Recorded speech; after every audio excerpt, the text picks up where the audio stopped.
Hello again. Dr. Steele, we just mentioned in our recent show Xernona Clayton, her impact and participation in the civil rights movement. She talked at our convention back in July in 2017 about women in the movement. Let's take a listen.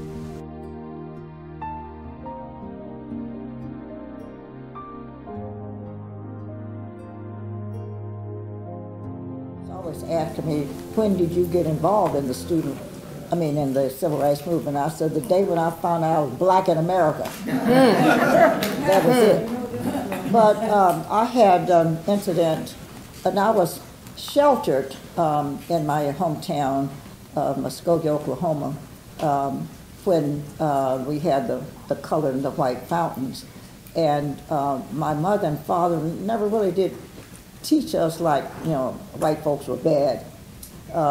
They just said that you're going to be limited and restricted by your mobility, but don't ever let anything restrict your ability.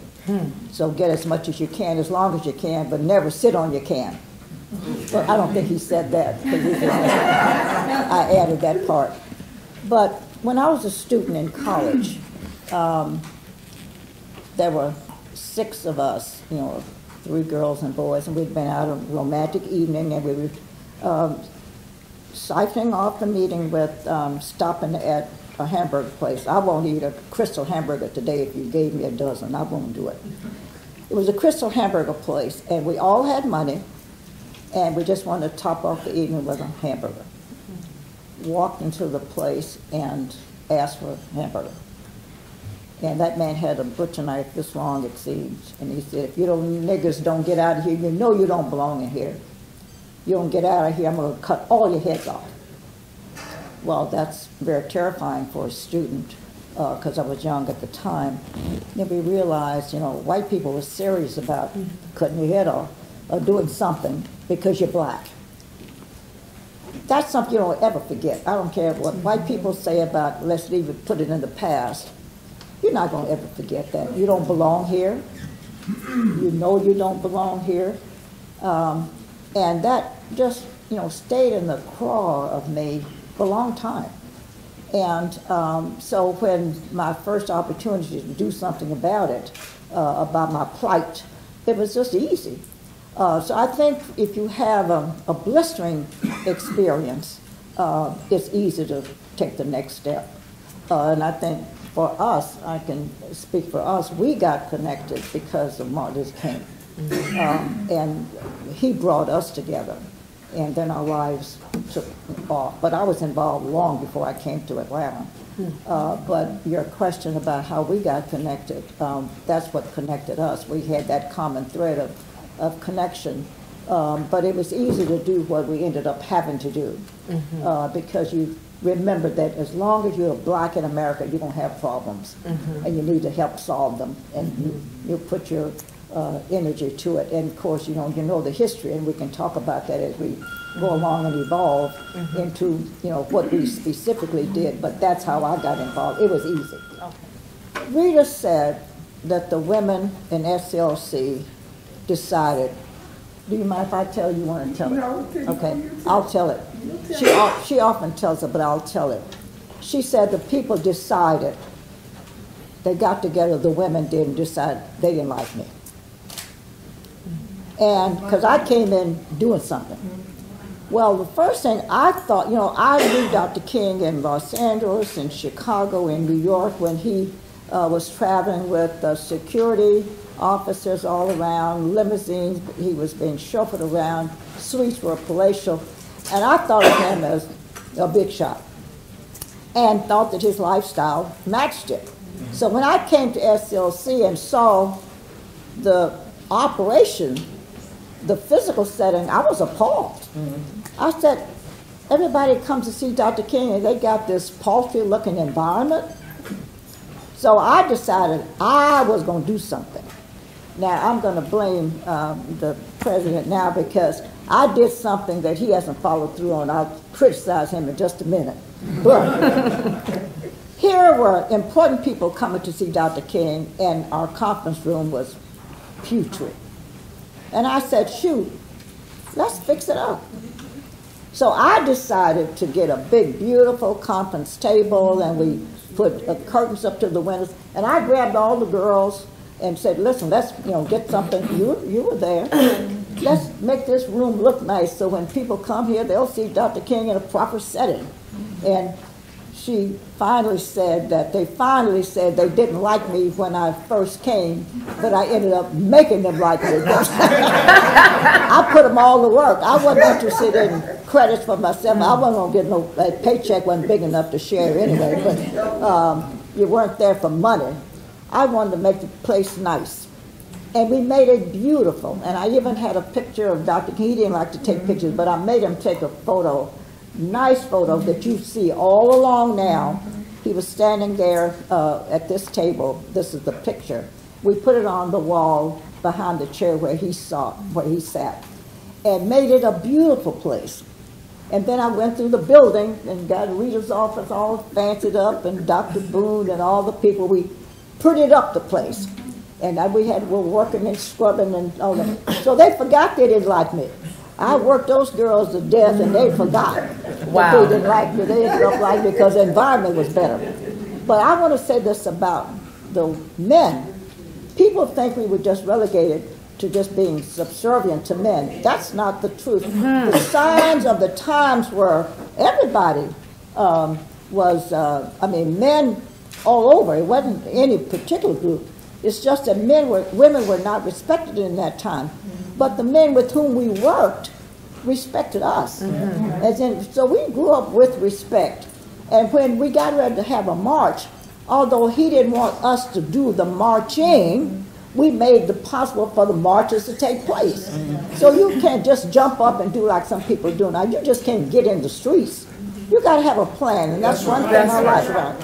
The children today, my criticism of the young people who are protesting today is that they're just marching in the streets. That's right. Dr. King never went to the streets without a plan. That's right. We planned the marches. We had a plan and a goal. That's right. And an objective. So there was a method to the marching. But we helped to make that possible. You got to get permission to do it. You got to get organized to do it. And we did the organizing for them to do the marching in the streets. Our role was important, and they appreciated it. So we didn't feel subjugated by the men with whom we worked. And Dr. King praised us all the time. He felt that we were doing great work. But racism has done great harm to our whole society. Yes. We didn't make a difference between who was dark and light and that kind of thing, and texture of the hair. None of that was an issue for us. We were busy, engaged in our work. We had a cause and a plan and a mission and a dedication. But once we got to working for the Civil Rights Act, we were trying to make women equal. Then white women joined the group to try to get equal rights for white women. And they did very well. We are still struggling for our place. And so what happens is the competition got more fierce and more deliberate. This is my interpretation. I haven't seen this written in a place. This is my feeling. That then, so the black person who did get the good job, they said, well, she got it because she's fair-skinned. She got it because she's got good hair. She got it because so fiercely, competitively, we engage in a new world. Wow. But we really were fighting the system because white women were doing much better by the women's rights fight. They did much better than we did as black people who were women who were trying to get equality. And we're not there yet even. We still, have that. But that's really not, when I think about it, it's not really a problem. I think sometimes we as women can have jealousies because they started back in college with your boyfriends. You get jealous because she got him and you didn't. That would raise competition. But I want to criticize my boss here because they said to me, they took my table when they moved into this new building that Denise helped you all get. And they said, guess what, we are fixing up, and Rita's husband told me, guess what, we took your table and we polished it all up, because now we're talking about, when I come here, 62 or 3, whenever I came in. From those years, they fixed up my table, polished it all up, and made it new. We're going to put it in a new building. We're going to replicate Dr. King's office. That's right. And this bright, smart, wonderful man, they built the building, and guess what? They didn't build nothing. The doors are not wide enough to get the table in. Now, how smart are these men to be?